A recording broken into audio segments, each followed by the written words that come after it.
கந்துவட்டி கொடுமையால் saloon கடை உரிமையாளர் கடிதம் எழுதி வைத்துவிட்டு தற்கொலை செய்து கொண்ட சோக சம்பவம் திருவாரூரில் நிகழ்ந்துள்ளது.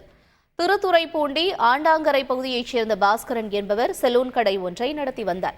கூடூர் பகுதியில் பூச்சிக்கொல்லி மருந்து குடித்துவிட்டு மயங்கி கிடந்த பாஸ்கரனை அங்கிருந்த இளைஞர்கள் ஆம்புலன்ஸ் மூலம் மருத்துவமனைக்கு அழைத்து சென்ற நிலையில் அவர் சிகிச்சை பலனின்றி உயிரிழந்தார்.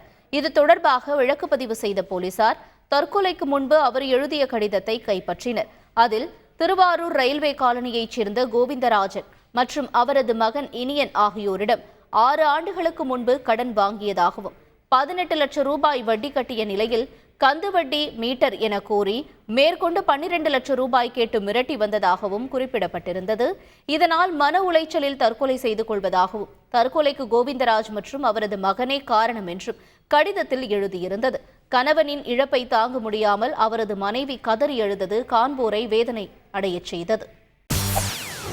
செய்திகளை உடனுக்குடன் தெரிந்து கொள்ள உடனே சப்ஸ்கிரைப் பண்ணுங்க.